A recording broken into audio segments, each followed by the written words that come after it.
자, 그루브라는 거는 홈처럼 파져 있는 부분이 있죠. 그 부분이 있는지를 확인해 보시고, 이 MTP 조인트를 우리는 항상 사용하고 있고 가장 많이 사용하는 관절이기 때문에 신발을 고를 때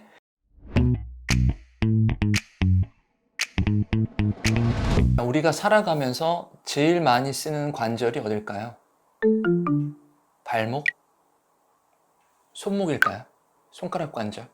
목 관절? 무릎? 어딜까요? 발바닥 관절입니다. 발바닥에 MTP 조인트라는 곳이 있어요. MTP 조인트라는 곳은 뒤꿈치를 들어 올리면 앞에가 접히는 부분이 있죠. 그 관절을 MTP 조인트라고 합니다. 이 관절을 우리가 평생 가장 많이 사용합니다. 잠을 자고 일어나면 화장실을 가고 그리고 물을 마시러 가죠. 이 MTP 조인트를 사용하면서 걸어 다닙니다. 우리가 자동차를 타러 지하 주차장까지 갈 때도, 그리고 버스를 타러, 전철을 타러 이동할 때도 모두 이 MTP 조인트를 계속 사용하게 되어 있습니다. 이제 걷는 관절이죠. 이 관절을 가장 많이 사용하기 때문에 우리 신발을 고를 때도 이 관절을 고려를 해서 신발을 골라야 되는 겁니다. 이 관절을 잘 사용하지 못하게 하는 신발들이 굉장히 많아요. 내 발 건강에 맞는 신발을 고르는 방법에 대해서 알려드리도록 하겠습니다.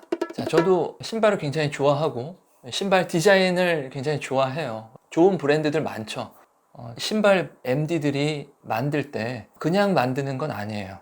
생체 역학적인 부분을 고려를 해서 만듭니다. 근데 신발을 제가 만져보고 신어보면 바이오메카닉적인 부분을 고려를 해서 만들었는지 아니면 그냥 생각 없이 만들었는지는 알 수가 있습니다. 그러니까 다 그 부분을 고려하지 않았다는 건 거죠. 우리가 그 부분을 잘 판단하고 신발을 고르는 게 맞아요. 신발 사이즈를 볼 때 어떻게 측정을 하죠? 내 대략의 신발 사이즈를 보고 내가 뭐 270이다 그러면 270 사이즈 주세요. 그리고 신어보고, 그리고 발가락 앞쪽이 얼마만큼 남는지 이렇게 엄지손가락으로 이렇게 눌러보잖아요. 그렇게 사이즈를 고르시는 게 아니에요. 너무 꽉 끼거나 너무 느슨하지 않기만 하면, 그러니까 기본적인 사이즈에는 큰 문제는 없는 거고요. 우리 발가락과 발등 사이에 있는 이 MTP 조인트가 잘 움직일 수 있는지 없는지에 대해서 보고 판단을 하셔야 됩니다. 요새 온라인으로 많이 사지만 백화점이라든지 신발 전용 매장들이 있잖아요. 가서 신발을 보실 때 어디를 보셔야 되냐면 바닥이 잘 구부러지는지를 보셔야 되는 거예요. 앞쪽이 잘 구부러져야 MTP 조인트도 잘 구부러져서 이렇게 우리가 걷거나 달릴 때 이 관절이 올바로 사용이 될 수 있는 겁니다. 신발 바닥을 바라보고 그루브가 있는지 없는지. 자, 그루브라는 거는 홈처럼 파져 있는 부분이 있죠. 그 부분이 있는지를 확인해 보시고 적당히 부드럽게 구부러지는지를 보셔야 되는 겁니다. 그루브가 있다는 건 그 부분을 관절처럼 움직일 수 있도록 그렇게 배려를 한 겁니다. 변형되는 것을 막기 위해서 플라스틱 물질을 넣어놓기 때문에 앞쪽이 이렇게 구부러지지 않는다고요. 그래서 그 부분을 빼놓고 구부려 봐야 되는 겁니다. 가장 쉬운 예로 슬리퍼, 그리고 단화 있죠. 중고등학교 때 신던 단화, 회사에서도 슬리퍼 신고, 쓰레기 버리러 나갈 때도 슬리퍼 신고, 학생들 학원 갈 때도 슬리퍼 신고 다니고 그러잖아요. 자, 근데 슬리퍼나 단화, 그리고 여성분들이 많이 신는 슬립온, 등산화도 마찬가지고요. 각각의 어떤 용도가 있죠. 편리한 용도가 있지만 이 신발의 특성들을 놓고 봤을 때는 아웃솔, 바닥이 너무 단단하다는 거예요. 슬리퍼나 그리고 우리 물놀이 신발, 우리 슬리본 신발 보면은 바닥 자체가 그냥 통짜배기죠. 통짜배기 하나로 구성되어 있어요. 얘네들을 구부려 보면 잘 구부러지지가 않아요. 자, 우리 발바닥에 관절이 있잖아요. 이 관절이 이렇게 구부러졌다가 펴졌다 이렇게 자유자재로 될 수 있어야 돼요. 신발을 신고 바깥을 돌아다니잖아요. 근데 이 관절이 사용이 되지 않도록 그 바닥이 그렇게 통짜배기로 돼 있고 이 관절처럼 전혀 움직이지 않고 단단하게 고정되어 있다는 것은 우리가 평생 가장 많이 사용하는 이 MTP 조인트를 못 움직이게 한다는 거랑 마찬가지예요.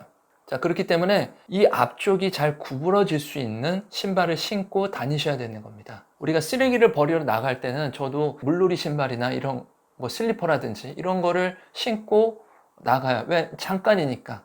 그럴 경우에는 그런 편리한 신발을 신지만 내가 활동을 많이 한다, 많이 걸어 다닌다, 라고 했을 때는 이 관절을 잘 움직일 수 있는 신발을 신어주시는 것이 발 건강을 유지하는데 중요합니다. 관절은요, 계속 움직일 수 있어야 되는 거예요. 우리가 움직이지 않고 그냥 계속 누워만 있으면 관절이 굳어버리겠죠. 우리가 뭐 팔이 골절이 되거나 발이 골절이 돼서 기부스를 풀고 나서 그 관절이 잘 안 움직이잖아요. 관절이 굳어버린다고요. 그리고 억지로 물리치료실에서 이렇게 관절을 구부릴 수 있도록 구부리고 그리고 물리치료를 받고 하잖아요.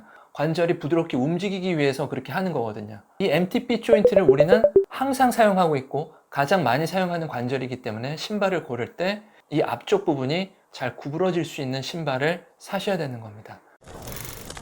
저도 디자인 좋아해요. 그리고 어떤 특정 브랜드가 그런 신발을 만든다라는 거는 없더라고요. 왜냐하면 한 개의 브랜드에 여러 명의 MD들이 각자가 맡고 있는 신발이 있어요. 그 신발을 만들 때 그 MD가 바이오메카닉적인 부분을 고려하느냐 안 하느냐는 그 MD의 역량 차이예요. 브랜드사들마다 다르고 종류별로 다 다르게 만듭니다. 그래서 신발은 보고 판단을 하셔야 돼요.